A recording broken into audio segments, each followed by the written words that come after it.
everybody, and welcome back to the Mom Game. Before we get going on this show, which is going to be a great one, I want to make sure that everybody knows that this episode and all of our episodes are brought to you by Cowden Cosmetic Dentistry. As we all know, Texas is slowly opening back up. Things are getting back to normal finally. Dr. Anna Cowden and her staff can now handle all of your dental needs, whatever it may be, not just cosmetic. They can do the cleanings, whatever it is that you need.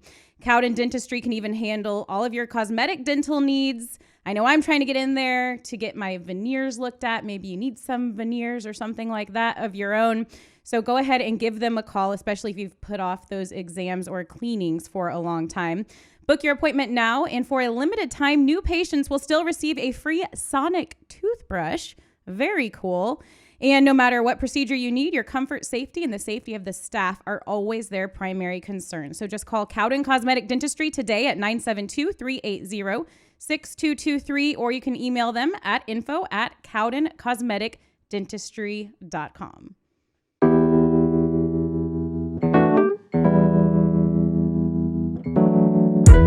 Hello, everybody, and welcome back to the Mom Game. It is episode 15 of our show.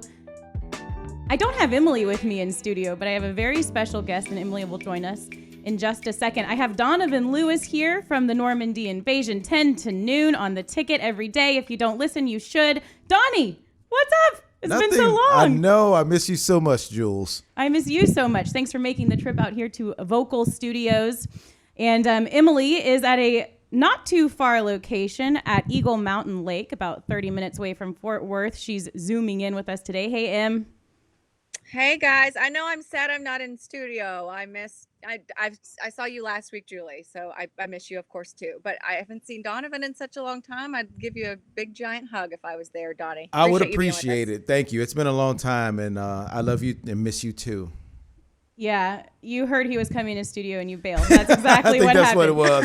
Donovan, oh, damn, I got to go. I understand. Okay, so I feel like we have so much to talk about, so we can't BS around too much. All right. Okay, but we have to BS around a little. Right. Oh, yeah, for sure. But I figured Donnie would appreciate the story, and I only got like a brief like hint of it. Was that, Julie, you had a COVID test. And so I feel like we have to address this right off the top. Okay. Like, I think we've kind of almost forgotten we're in the middle of a global pandemic. Right. But this shit is real, and you're, preparing for a surgery. And tell me about it. Was it really like a Q-tip getting shoved up your brain? I'm having a little bit of PTSD right now just talking about it. So, yes, I'm having a surgery on Thursday. Nothing major, just another kind of thing I have to do post-cancer, post-breast reconstruction, blah, blah, blah, blah. Not a big deal, but I had to have a COVID test today just to make sure that I don't have it before I go in for surgery. And honestly, like the past week, I've been more nervous about this damn COVID test than the surgery, because for the surgery, they'll put me to sleep. Right. For this, I just have to sit there. And please excuse me if for the rest of this show I have like brain farts. I think they dug up into my brain and they maybe took a little bit of what was left. I don't have much up there anymore. They left some of the cotton up in your brain now. Yo. Okay. So I had seen like a couple videos where it looked really, really terrible, but then you'd heard like, well, maybe it's a swab, maybe it's gotten better. Maybe that was just at first. And, just over the months, things have gotten a little easier. No, that was one of the worst things I've ever done. Damn. And I've had cancer. Oh, wow. Well, boy, I didn't even put it in that perspective. That's pretty bad. Okay. So you go and you sit in there and they go up your nostril, and it's like a big, long, giant Q-tip, but it's really flimsy. So it's not like a normal Q-tip. And they just put it right up your nasal my head still hurts. It hurts talking about it. They put it up your nasal cavity, and for some reason I had like blockage on the right side. So they're like feeling around. They're like, "Oh, we gotta start over." Oh no. No, I don't know what's wrong with the right side of my nose. Something, I guess. So we'll add that to the list. But so then they go up the left side and they stick it all the way up, and then they hold it for like 15 seconds. So I had tears like coming out, like it was half real cry, half just like my eyes were watering. And then I just felt like I needed to sneeze and cough and laugh and cry like all at once for 15 seconds. And this poor woman, like, she's got to do that all day. Like, she yanked it out. And the first thing I said was, bless your heart, you have to do that to people all day? Like, it's bad enough that we have to do it, but what a job. So anyways, I mean, I guess that's more reason to wear your masks and distance. So hopefully not everybody will have to do this. But it did make me think about athletes, and like, even with the NHL trying to start back up, they've mentioned doing these tests every day for them. I'm like, those guys are tough, but I don't think they'd want to do that. They're a different kind of tough. Like, that was terrible. That sounds like it. So yeah, and when do you find out? Have you gotten the results back yet? 24 hours. 24 hours. Yeah, Okay. so my surgery is supposed to be Thursday, so they just said, no news is good news. We'll call you if you have COVID. Well, no, I would want to call if I didn't, because, sometimes you get random spam calls, and every time my phone rings, I don't want to look down and think it's the COVID. The COVID police, they're coming for you. Right. Yeah, I don't know. I mean, I don't think I have it. I had to do the temperature test just to go in there and all of that. Like, I'm sure it'll be fine, but I still have a headache. Like, right now, I feel like it's gonna be a while to recover. I can't wait for them to put me to sleep Thursday so I don't have to feel it anymore. Think about it. That's how bad it was. So Donovan, this is the kind of gold that you guys are missing. I know. Julie has been Merlot'd, I know. as we call it. She's not. We can't say that. That's F right. word, but That's we can right. say she's The F word. Merlot'd. She's been having fun in Bora Bora, but we miss her, and we need her back on the air. Yeah. How weird has this been? Because you guys at the Ticket, who, for those of you listening outside of DFW, that is that #1 rated sports station in DFW and maybe like the world or something. Definitely too. the world.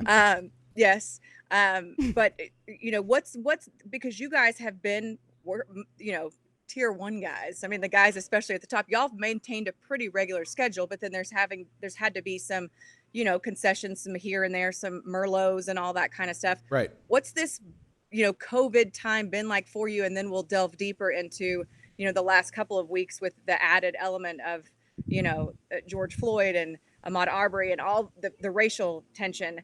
What's this time been like, for you personally, kind of keeping this thing going? It's weird. We had to try to make some tough decisions as far as, we have brand new shows on the air, so we don't want to be off the air for any period of time because, all the guys have been there forever. But since we made the swap of shows, we wanted to make sure that all of our voices were on the air throughout this whole thing. So going back into the studio the last few weeks, like I've been going into the studio, it feels like it's a permanent holiday. We've worked 4th of July before and no one's in the office, or you've worked Memorial Day and no one's at the office. And now that's every day. Yeah, so they're still not back. No, it's quiet. Yeah. It's weird. I walked by one person's cubicle today, and her calendar was still on February. And I went, holy hell, it's June, So it's just been that long for people that have not been into the office. So it's weird. We you try to go back into the office to have some bit of normalcy, to feel like it's still an everyday thing, where you're having to get up and get ready and go into the office and come back home. So that's helped me out a little bit. But just being at home I think I did the show at home for maybe 3 weeks straight. I couldn't wrap my head around sitting in my bedroom on the radio. Yeah. I just felt like I was talking on the phone to Norm or Soroy or something like that. So I had to watch my language when I did that. But it was it was just it's weird. It's going to continue to be weird. And you add the element of the last couple of weeks, especially things going down so close to the office in Victory Plaza. Yeah. Then it's everything is just stepped up in its weirdness. Yeah. No kidding. And so just kind of branching into that topic, that you just mentioned, obviously it was a weird time dealing with a global pandemic. Now, all of a sudden we have so much just unrest from the people in the U.S. We're seeing protests now. It's been, what has it been, 2 weeks? I mean, just about now, ever since the murder of George Floyd that Emily and I really got into last week on the show. And we just wanted to have you on because A, we love you and you're a good friend, and B, just to kind of to check in on all of that. So you're sitting here and not only are you processing all of what you're seeing on the news, but you're on the ticket and you're having to talk about it every day. Right. And you guys have been so raw and real, and I can't say that I've caught every single minute, but I've caught as much as I can. So my first question to you is just, what has all of this been like for you? A, watching it develop, and B, sitting there with your friends talking about it every day and having maybe you're the only unique perspective at the ticket that can really speak to all of this and how it's felt. It's weird to have your really true raw emotions out for a wide audience to listen to and to judge. You know, I can talk to you on the phone personally. I can talk to Emily. I've texted back and forth with Emily a little bit. Or I can talk to my wife about this, and it's our conversation, and you can get really real. But we're so transparent on the ticket, and you start getting your real emotions out, and now you're getting responses from people you don't know. So that has a really different feel about it. But I've always just tried to be true to myself and say exactly what I mean and feel, because I'm a terrible liar. And I would not remember what I said if I lied to you. So I'm telling the truth. And I think this now is such an important time for you to tell the truth about how you really feel and get things out, because people need to know, and things have been pent up for so long. And now you're at a boiling point to where important conversations need to be had about a lot of things. Yeah. And if you have questions, you need to ask them. And if you want to say something or get something off your chest, that's when you get it off. So it's been, I think, therapeutic to be able to talk about this on the air and get your feelings out there and getting some response, positive and negative, both sides. And you just I always call it fighting the good fight. So you try to get and the one thing I think I need to say is I don't speak for everyone, right. Although I do have the unique voice on the ticket, being the only brother on tier 1. I don't speak for everyone. I just speak for myself, and everything I say is how I truly feel. So I think it's always important to get that out there, to say, hey, these are my feelings. This is what I think. Right. And then we go from there. Mm-hmm. I feel that way a little bit sometimes. Sorry, I was just going to say, being the only woman, Right, sometimes you guys right. will direct questions towards me about, well, what do women think about this? And I'm like, well, I'll tell you how I feel. I can't speak for all the women, but this is how I feel. So I totally get what you're saying with that. Now, I'm sorry to cut you off. No, that's okay. But I think, for me, Donovan, like after our show last week, that Julie and I had, we were super emotional and all that kind of stuff. And I thought to myself, and I had this conversation with my kids about, what racism is. And I mean, had hard conversations, told them that my grandparents were racist, and it's, those are hard things to say, and it's embarrassing, but I'm like, I didn't intend to tell them that, but they were asking questions that prompted why this, and I'm like, this is why. But like for me, I kept telling them, it's not okay just to be nice. It's not okay just to be inclusive. We have to speak up for our friends. We have to stand up for them. And I think after I had that conversation, that's when I started reaching out to my Black friends and saying, like, holy shit, I felt like I've been this kick-ass person because we've been great and fine and inclusive. And, I definitely am not a racist, but I've never told you, like, dude, I got you. Like, I will stand up for you. I'm not just going to be nice to you. I'm not just going to, and I felt like that was important. Those conversations have never come up between you and I, but I wanted you to know that, like, dude, I will always stand by you. I will always stand up for you. It's not enough just to be cool with you. Right. And so I feel like that's a realization that so many white people have had lately. What is that like for you to see that and to hear that? Because it felt it honestly, like when I reached out to my friends, it did feel weird. Like now I don't want it to make it seem like I'm making it about me or whatever. But I just want you to know, for goodness sake, like, I haven't been doing enough, and I want to do more, and I want you to know that. And if you can help me with something, by all means, do that. You know what I mean? You get in this, like, again, I don't want it to be about me or white people or whatever, but you're like, Jesus, I just want to do something. Right. I think it's a weird, I don't want to call it weird. I think it's a little uncomfortable to have some people reach out, because if I really don't have too many dealings with them, I don't think there's any need for you to say anything to me. I do get it, and I understand that. I think some white people think that the time is now for you to speak up and say something, and that's great. The one problem I had, and the one problem I couldn't get over for a while, and I had to have a couple of people kind of talk me off the ledge about this, was why now? And I even asked this question on the ticket, why now? Yeah.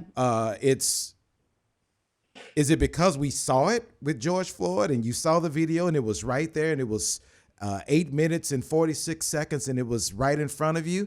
But I can tell you that there have been so many other images of police brutality against black people that's been out there. So why now? Why before we had these cell phones, when you had the video of Rodney King being beaten by police, why didn't these conversations start happening then? Or if you go back to the 60s and you see some of my ancestors being hosed down by police and the dogs sicked on them, why didn't we have the conversations then? Mm-hmm. It seems like the problems have been the same for decades, for centuries. But now we're getting to the point where, okay, we've had enough, and now we're going to start talking about it. Now, I've heard the better late than never, and that's great, and I understand that. But seriously, personally, and this is just me, I was having a really hard time wrapping my head around, okay, so now we're talking about it when all the evidence was right there in front of us and all the problems were the same, but now we're having issues. So it took me a little bit to get around that. I don't think I was bitter or anything.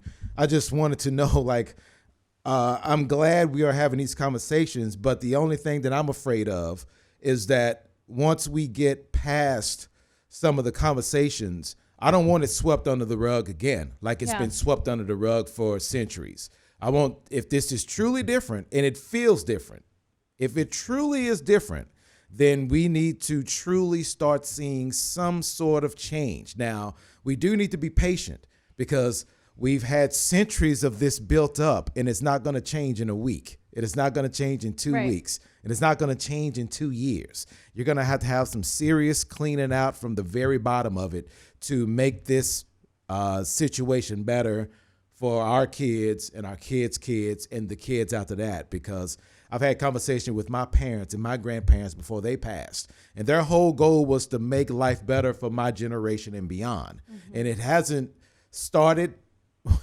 well. We're at this boiling point to where it's not where it's supposed to be right now, but the fight is now for our kids and our kids' kids to live in a place where they don't have to be afraid to walk out or be afraid to be stopped by the cops and something happened to them, or walking into a place where I have to check my surroundings to see if I'm the only black person in here to see if things are going to be okay or not. So that's what we're fighting for now. Mm-hmm. And I never thought that we would go back to the time where we have to fight for the future, but that's where it is right now. Wow. So for you, I mean, it sounds like there's just so many emotions, right? It makes you think about everything that has happened in the past way more than probably you were every single day. Mm-hmm. Every single day, this is what people are talking about. They're reliving this. They're showing these videos. But when you first saw, I guess, the protests happening, what were your thoughts when you saw that the way it was all going down, how many people were coming out, and then how it was kind of teetering on violent / peaceful, and then the reaction from everybody, and then just what's happened since then? Because like you said, we don't know what's going to change, but to me, this is something we've never seen before. We've never felt before. It feels like everybody, whether they're genuine or not, I think they are trying, most people are wanting to get in on making things better and changing just this whole way that we look at each other.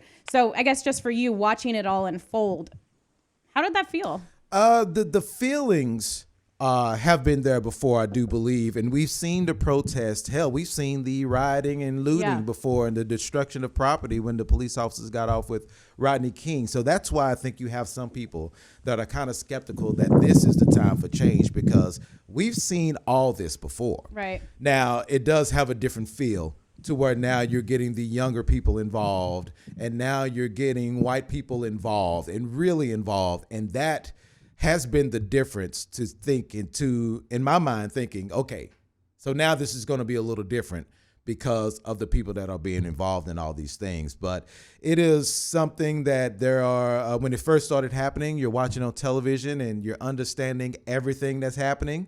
I think you can understand the destruction that was happening without condoning it. Right. And I think I was kind of in that area to say, oh, that's not something that I would do.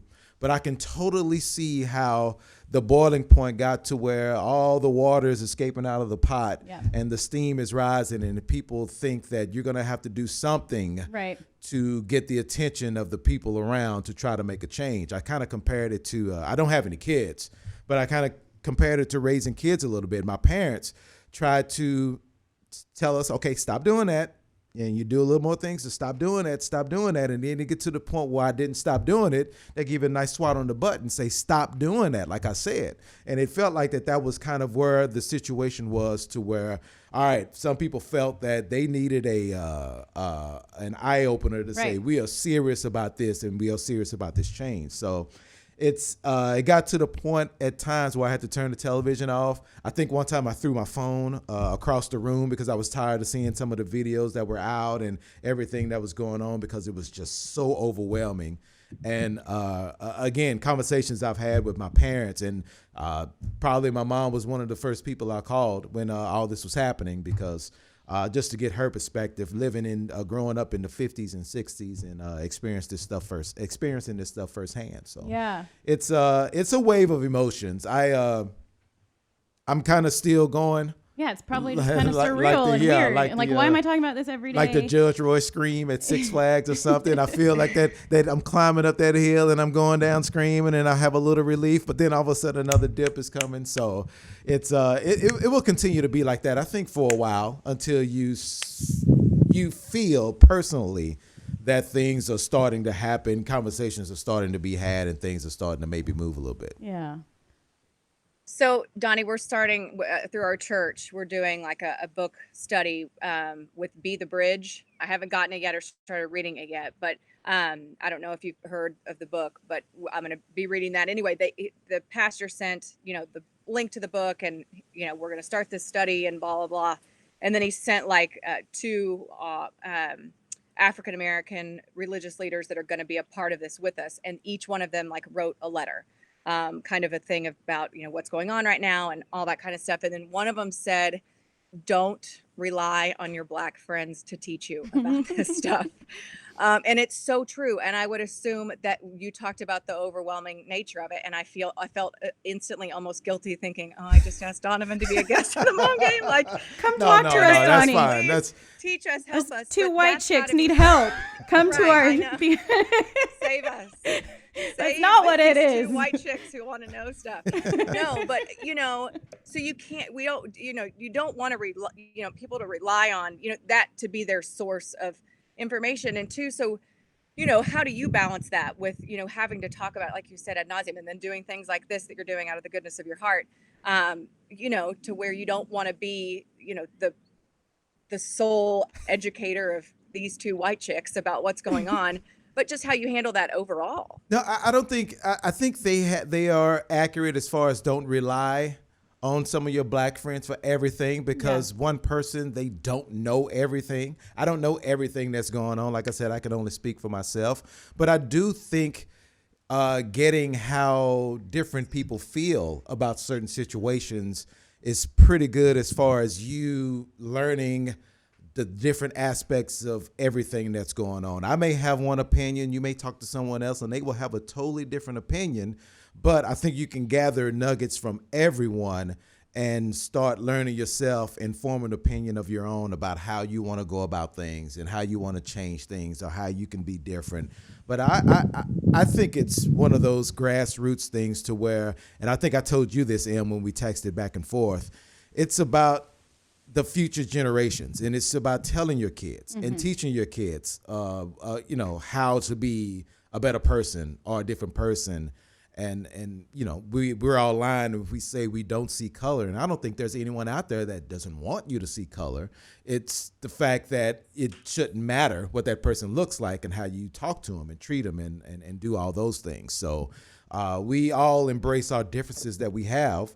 But as far as how you can affect your thoughts or feelings towards someone else, I think it's easily done. It just takes a little bit of time and conversation. And the younger generation are the ones that can change that pretty quickly. Yeah. Because you see kids of different colors all the time playing with each other. care. They don't care. They just worry about the toy that you have and let's run and let's go play and all that. All these things are learned. And so once you kind of can cut the root of that out and clean it out and start over from the kind hearts, then you'll be fine. My parents had every right to tell me how bad white people are. Every right. My grandparents did too. But they never taught me that way because they didn't want me growing up like that. That is not a fun way to live. Right. So they told me if anyone does anything to you, I don't give a damn what they look like. That's who you have a problem with. You don't have a problem with anyone who looks differently than you because that just doesn't make any sense. So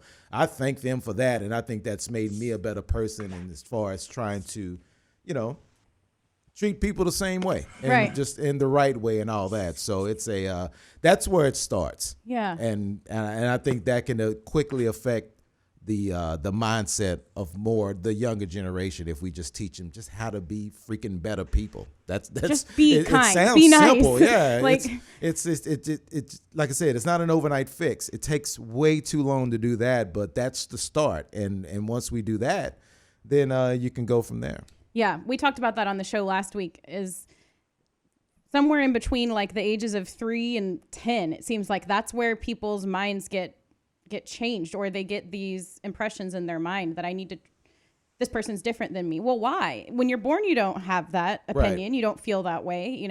My kids at this point, they're young, almost 5 years old and 2 years old. They don't know any different from anybody. Everybody's the same. Like you said, they're all friends. So it's somewhere along there that we really need to dig in and teach and educate and just make sure that it stops, right? Like make sure that this next generation stops. And I've been really encouraged, even just with some of these protests, hearing that they were like organized by high schoolers. And then all of a sudden you've got thousands and thousands of people there, and they're the ones that were in there planning and organizing and getting everything going. So, I don't know. That gives me hope. And I know, Donnie, you've obviously been living this for your whole life, and we start to think that things are maybe better or getting better. But you had a story just when you popped in here today. Right. I don't know if you want to share that real quick, but it's almost like a wake-up call, and people are in these towns or these little bubbles, and they don't even understand what's going on or seem to care. I don't know. But just even you telling me that story today made me feel sad in my heart for you. It's just like, it pisses me off. And I don't know if it's more noticeable now. I know I didn't tell you this, Em. I don't think you heard this, but I went out of town this weekend for the first time, headed up north, and stopped in a little town at a place where I heard the food was really good. And I don't know if there are a lot of black people in that town. I have no idea what the demographics are. But when I walked in, and I don't know if I was because I was wearing a mask and no one else was, or if it was because of what I looked like, but it was pretty much forks on the plate when I walked in to get that food. And it seems like they don't see a lot of people that look like me in that place. And it was really weird and really odd. And I've been in a lot of places where I'm the only black person there, and it doesn't bother me one bit. But I don't know if it's the times or what we're going through now, but when I did, it felt really, really weird to where I didn't even stick around to eat there. I just got the food, waited outside until it was ready, went back in, got my food, and got the heck up out of there. Yeah. So it's... And that's something Emily and I don't know what that feels like, and we never will. And that's something that I hope will not even be a thing in the future, Right, because I did wonder, Donovan, because I feel like, and maybe this is, I don't know if it's, what do you call it? If it's white guilt, if it's white trying to make up for shit, if it's whatever. But I feel like I've tried to be overly nice to any black person I see. And I don't know why. I don't know if that's, I don't know. You want them to know that you're weird. You're not part of the problem. I just am hey, it's just. I've been doing it too, and I feel like a douche. You know what I mean? And I don't know what that is, or if that are y'all I mean, is this a bad move, Donnie? Like, what am I doing here? He probably wants us to be normal. I would personally love for you just to be normal, because you've treated me like a normal person ever since I've known you, both of you. So there's no reason for you to, lay down the roads. It's like coming to America every time I walk into a room or anything like that. I mean, there's no reason to. I mean, if you want to, we're idiots. But no, I wouldn't want you to do that. I would much rather prefer you to be 100% normal, like you always do. Okay. Emily, we talk a lot of noise to each other. I know. I wouldn't want you to stop that. That's stop okay. That, good. That's great. I love that. That's fun. Don't get that twisted. That's never gonna stop. Okay, good. No, just be yourself, because both of you, I know you personally, and I know both of you well. And you are genuinely good people. And I have no indications to where I think you guys would have to try to overly compensate for other people not doing the right thing. Just do you. You guys have been so nice to me, and unless you guys are Medusa when I don't see you, and you're just being crazy. Ask to our anyone husbands. Crazy to anyone else. You should just be yourself and be normal. And I think anyone would appreciate that. Well, and I think you hit the nail on the head, Donovan. I think it's because I feel fine being normal, but you do feel like you're trying to make up for other people, right? Yeah. Like you're trying to go out of your way to make sure that you give this person a good impression of a white person, or you know what I mean, which maybe that's like you said, I just need to chill the F out and just be myself. But you're just trying to make we're all in our heads better a lot now. I do that with we're all domed out. Yeah, as far as tipping goes, because that stereotype of black people don't tip, I overcompensate because I want to try to kill that. So I see what you're saying. I do. And I don't think there's anything wrong with reaching out to, if you have friends of color, and say, hey, you know what? I appreciate you, thinking about you. If you ever need to get anything off your chest, just, call me and let me know. I think everyone would appreciate that. And I think they may take you up on that if, they had something to get off their chest to say. So that's a good thing. That's one of those things that I am a big fan of, and I don't know if everyone else is. I think a lot of people are fans of just action and doing things. Now, damn it, let's do it. But I am a huge fan of opening up that conversation and having you guys not afraid to reach out and call me or another one of your friends to ask questions that you have. Or if you're trying to teach your kids something and you don't know if it's right or not, and you have a friend or two that you can call and ask that, I don't think there's anything wrong with that. Yeah. And I think that helps out a lot, because that just starts paving the way for the future generations to start maybe doing things the right way and breaking the cycle a little bit. Well, thank you for putting up with us. I wouldn't have it any other way. And I would just like to say, for the record, I talked to Donnie about coming on this show before any of that stuff happened. So you've always been one of our, dream guests, if you will, here on the Mom Game, just because. What a short nap that is, but I appreciate it. Thank you. No, thank you. You just freaking crack me up like more than anybody. And I think you're somebody, when people listen to you talk, it's just impossible not to feel good and to have fun. And that's why I love working with you. And that's why we're really hopeful that you would come on the Mom Game with us. And then all of this stuff, we're so honored to even have your perspective on it. And I'm so happy to be invited. This is awesome. I've checked out pretty much every episode, and I really enjoy you guys. So I'm glad to be here. Thank you. Yeah. Love you, Donnie. I love you, Em. Have fun at the lake. Love you, Donnie. I know. I'm gonna let Julie close this out, because I just got warning that my computer is about to shut down because it's too hot. Oh no! It's that time of year. I know. So our phones are going to do that too soon. And the fact that it's 100 degrees and I'm sitting outside. So that usually that's how it happens. Yeah. Well, I'm so happy you joined us, Donnie. I love you big. And Jules, I'll let you take it from here. Y'all be good. Okay. Bye, Em. Thanks for calling in. Bye, y'all. Sorry. Okay. Bye. Love y'all. So, Donnie, I know y'all have been talking a lot about a lot of serious stuff on the ticket, but we have sports coming back kind of soon. What do you think about the Colonial Golf Tournament coming up this weekend? It'll be weird with no fans, and I wish that we could go. I think that's the weirder thing. I don't think it's going to be that weird without fans. I do feel that now that we've seen the sports that have come back without fans, the first couple of times you've seen it, it's like, wow, okay. And then after that, you don't even notice it. And I don't notice the fans. You notice the galleries, but you don't pay any attention to them at the golf course. Yeah. So I think they'll be fine. It's just, I'm sure they're happy that they have a lot of big names there. And I think there are going to be a lot of eyeballs on that tournament this weekend. It should be fun. So many people that probably could care less about golf prior to this are going to be watching because live sports. Yes, I know. I'm so excited. Like, I like golf, okay, but I'm so excited. Right. So we obviously can't go like we talked about, but I have an idea for you. Okay. Pour a big old glass of Noble Vines wine. Put your feet up and watch some golf this weekend. Done. Noble Vines, we're so glad to have them now be a part of the Mom Game. Of course, like I just mentioned, the Charles Schwab Challenge at Colonial Country Club is coming up this week, and Noble Vines is the official wine partner of the tournament. How huge is that? So they have all kinds of wine for you to enjoy. They have the 337 Cabernet, 446 Chardonnay, 667 Pinot Noir, the new Marquis Red Blend, and much more. While you watch that tournament, a nice little rosé is usually what I have. I also very much enjoy the 2017 337 Cabernet, which my husband loves too. I can't get him to quit drinking that. They just earned 90 points Best Buy rating from Wine Enthusiast, so you got to know it's good if they've done that. For more info, go to noblevines.com. Of course, you must be 21 or over, Donnie.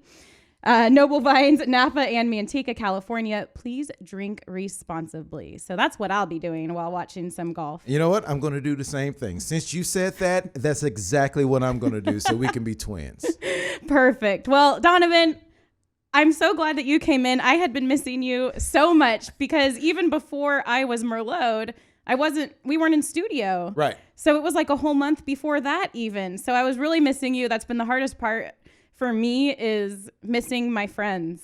Like, we talk to each other every day. I know. And we tell each other stories about life. We laugh about like a freaking COVID test, whatever it may be, whatever you and Twiggy have going. Y'all make me laugh at just everything. So I've really missed all of that, and I can't wait to be back with you guys in July. Well, you are thoroughly missed on the air, and I say your name every day on the air because you are a part of a show, big part of our show, and big part of the success of the show. So we can't wait to see you back, and it is so good to see you in person. It's been a long time, and get back soon.